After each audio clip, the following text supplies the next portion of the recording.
여러분, 우리가 함께 보는 이 고린도전서의 말씀, 이 고린도전서의 말씀의 배경이 되는 이 고린도 도시는 그 당시 그리스를 중심으로 했던 헬라 문화, 헬레니스틱 컬처가 굉장히 꽃을 피우고 있었던 그런 활발한 도시였습니다.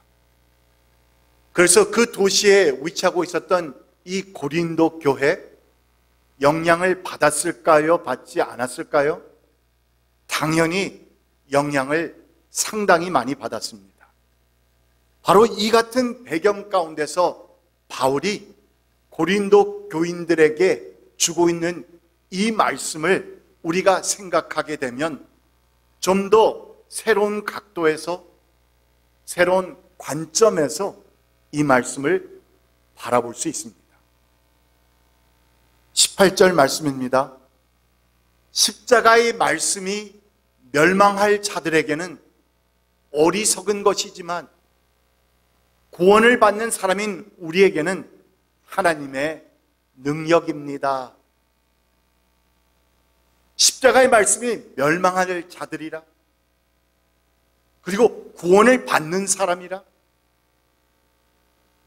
그러니까 그리스도의 십자가만이 인류의 유일한 소망이고, 또한 십자가를 통해서만이 구원을 받을 수 있다고 하는 것이 우리 기독교의 핵심 진리 아닙니까? 바로 이 기독교의 핵심 메시지인데, 그런데 그 십자가에 대한 선포를 받아들이지 못하고 오히려 어떻게 여겼다? 어리석은 것으로 여기는 사람들이 있었다는 것인데, 22절 말씀을 보게 되면 이를 받아들이지 못한 사람들의 반응이 크게 두 가지로 나타나고 있습니다. 22절입니다. 유대 사람은 무엇을 요구하고? 기적을 요구하고, 그리스 사람은 지혜를 찾았다. 그런데 우리는 십자가에 달리신 그리스도를 전합니다. 그리스도가 십자가에 달리셨다는 것은 유대 사람에게는 거리낌이고 이방 사람에게는 어리석은 일입니다. 그러니까 당신이 하늘로부터 온 메시아라고 한다면 우리에게 그 하늘의 징조를 보여주십시오. 누가 했던 말입니까?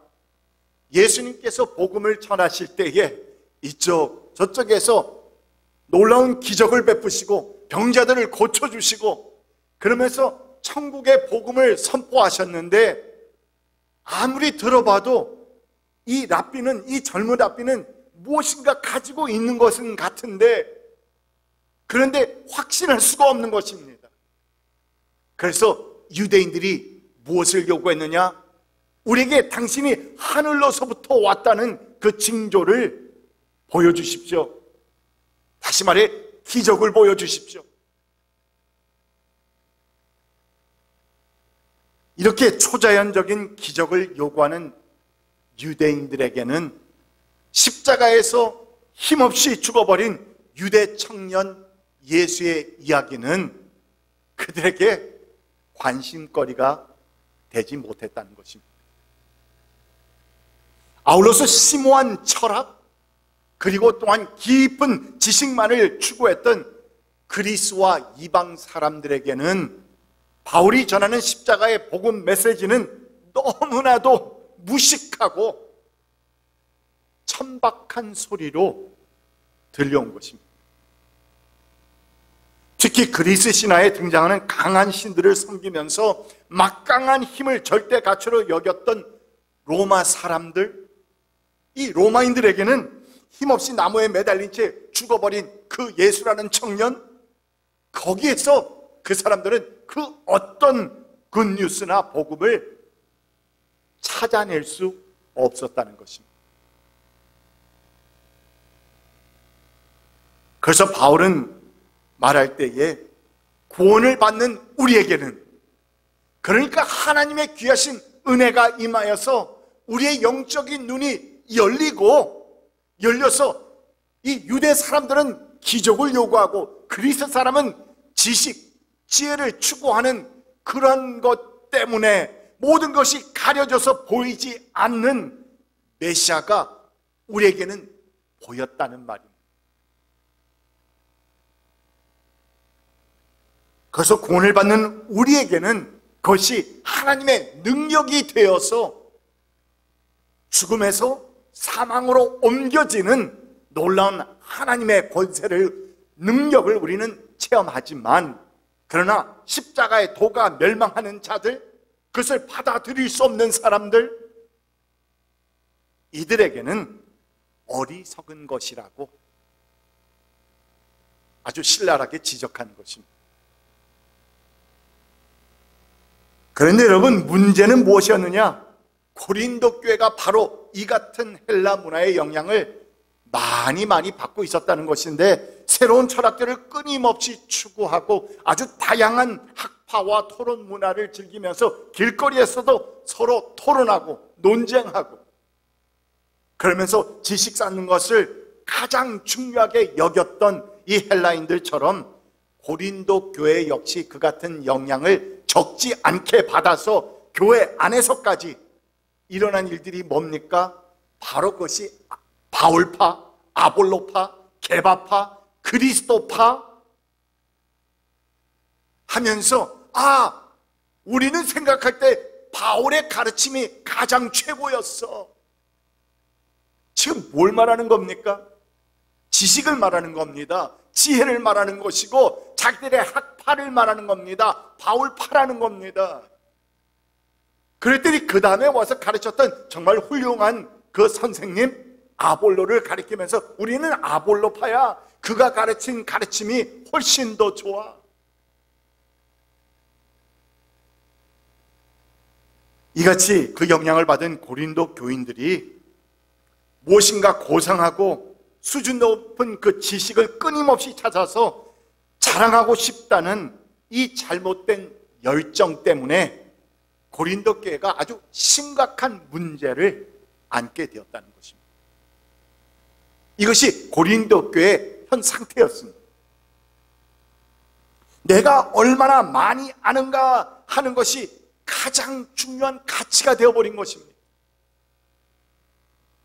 그래서 우리가 고린도 교회에서 발견하는 각종 은사들, 그래서 예배를 드리는데도 이쪽에서는 방언을 하고 이쪽에서는 예언을 하고 온갖 은사들이 다 나타났습니다. 그래서 사도 바울이 너희들이 그 각종 은사가 있는 것은 정말 좋은 것이지만, 그러나 하나님은 규모 있는 하나님이시라고, 질서의 하나님이시라고 말씀하지 않습니다. 그들은 정말 이런 것들을 추구했습니다. 쫓았습니다. 그것이 최고라 여겼습니다.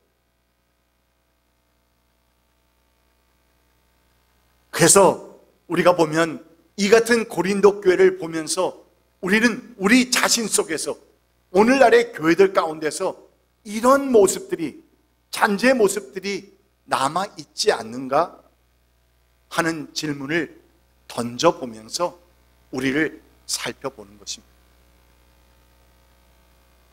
하나님의 말씀으로 내 영혼이 변화되고 성장하여서 복음 안에서의 삶이 풍성해지는 것, 이 세상에서 내가 더 많이 소유하고 더 많이 누리고 더 편하게 살고 하는 그런 것이 아니라 복음 안에서의 삶이 더 풍성해지는 것, 내가 그리스도를 알아가는 지식이 깊어지고 그분을 체험하고 나의 삶이 변화되고 그래서 내 주변이 변화되는 것, 이러한 진정한 영적 성장을 추구하고 거기에 관심을 가지기보다는 어쩌면 내가 다른 사람들보다 좀 더 수준 높고 좀 더 새로운 내용을 배우게 되어서, 알게 되어서, 소유하게 되어서 내가 조금 어깨를 펼 수 있을까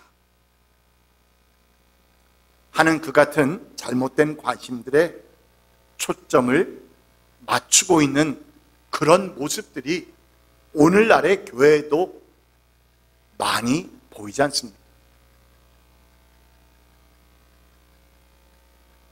사도 바울 역시 다메섹 도상에서 예수님을 진정으로 만나기 이전에는 그 또한 그렇게 살았던 것을 우리는 봅니다.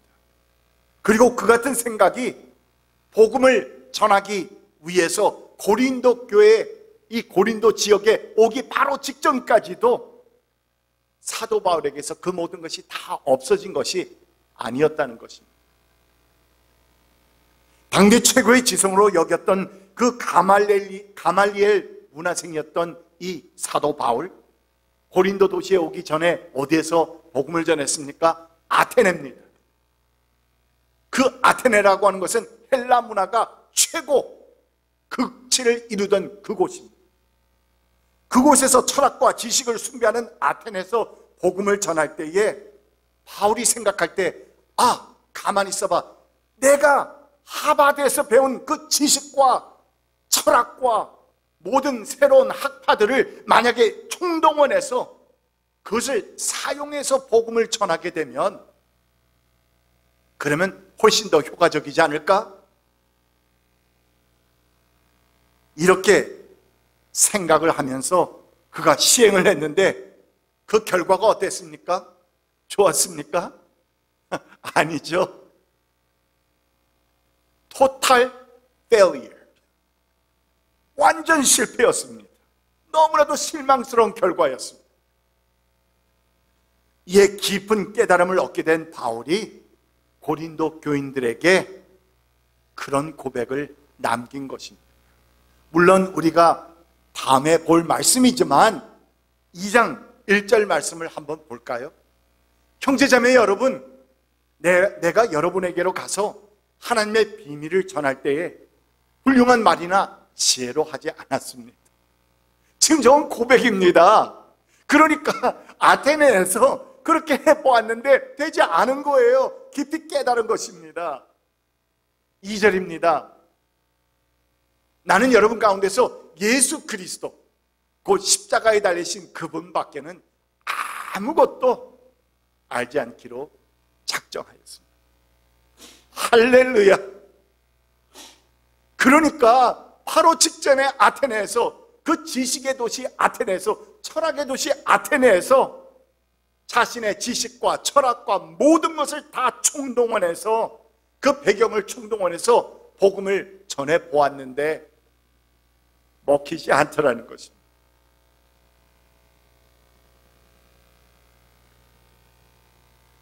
이 같은 사실을 깊이 깨닫게 된 것인데, 그 같은 경험 이후로 사도 바울은 복음 전도 방법에 대한 아주 확고한 결단을 내리게 됩니다. 그것이 오늘 말씀 17절입니다. 복음을 전하되 말의 지혜로 하지 않게 하셨습니다. 왜요? 경험해 봤잖아요. 안 된다는 거 알잖아요. 그리스도 십자가 외에는 다른 것이 아무것도 되지 않고 그것만이 우리에게 하나님의 능력이 된다는 사실을 그는 깊이 깨달았거든요. 복음을 전하되 말의 지혜로 하지 않게 하셨습니다. 그것은 그리스도의 십자가가 헛되이 되지 않게 하시려는 것입니다. 우리가 그리스도의 십자가, 하나님의 유일한 능력이 우리에게 있는데, 주어졌는데 그것을 사용하지 않고 인간의 지식과 상식과 철학과 이 모든 것을 사용해서 하려고 하니 잘못하면 그리스도의 십자가가 헛된 것이 되어버린다는 거죠. 주님께서 십자가에서 죽으신 그 사건이 우리에게는 헛된 것이 되어버린다? 왜 주님께서 죽으셨지? 우리에게 능력이 되기 위해서, 사망에서 생명으로 옮기는 하나님의 능력이 되기 위해서 주신 것인데, 우리에게 허락하신 하나님의 은혜인데, 그런데 우리가 말의 지혜로 하게 되면 그 그리스도의 십자가의 도가 헛되게 된다는 것입니다.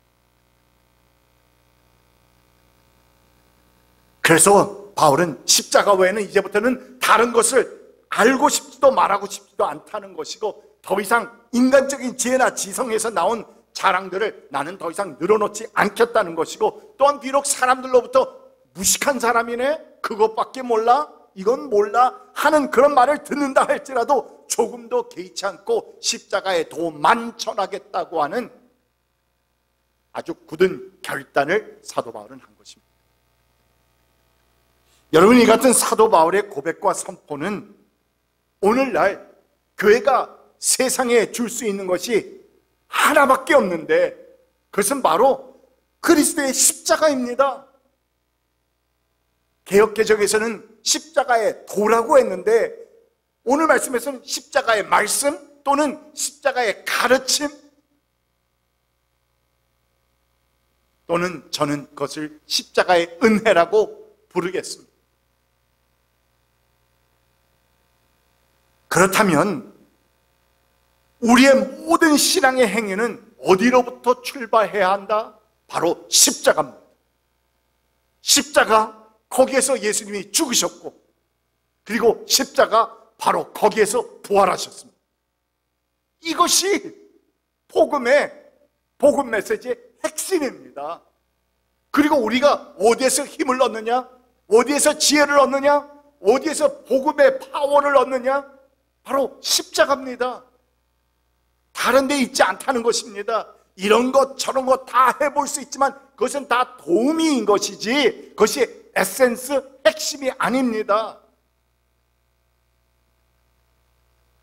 이 말씀은 십자가가 없는 우리의 헌신이나 행사나 봉사들은 더 이상 신앙적인 섬김이 아니고 그저 사회 활동이라 부를 수밖에 없는 것이고, 또한 교회가 아무리 많은 사회 봉사를 하고 또한 많은 활동을 한다 해도 거기에서 십자가가 빠진다면 그저 세상 봉사 단체 중에 하나일 수밖에 없는 겁니다. 그래서 우리가 빵을 들고 가되 한 손에는 무엇을 들고 가야 한다? 십자가, 복음입니다. 말씀을 들고 가야죠.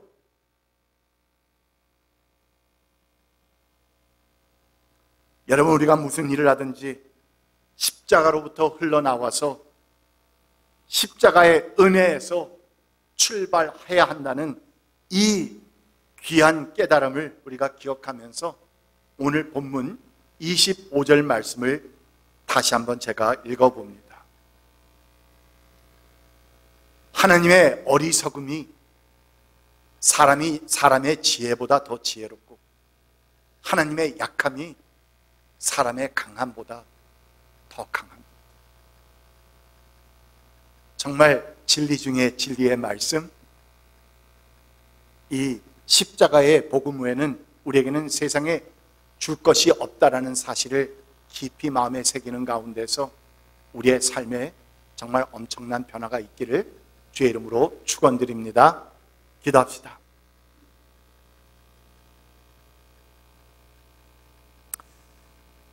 여러분, 오늘 우리는 선포된 말씀을 통해서 예수 그리스도의 십자가의 가르침, 십자가의 도, 십자가의 은혜에 대한 말씀을 들었습니다. 우리는 이 세상에 줄 수 있는 것은, 성도가, 교회가 이 세상에 줄 수 있는 것은 오직 예수 그리스도의 십자가 외에는 다른 것이 없습니다.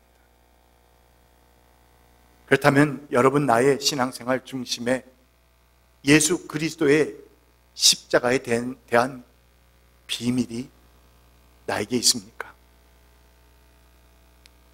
십자가의 복음, 십자가의 비밀, 십자가의 도 외에 혹 내가 자랑하고 있는 것은 없습니까? 나의 섬김과 봉사와 헌신이 십자가의 은혜에서 출발하고 있습니까? 그리스도의 십자가는 유대인들에게는 거리낌이 되고 이방 사람들에게는 어리석은 것이라고 했는데, 그렇다면 바울이 선언한 것처럼 십자가가 나에게는 하나님의 능력이 되고 있습니까?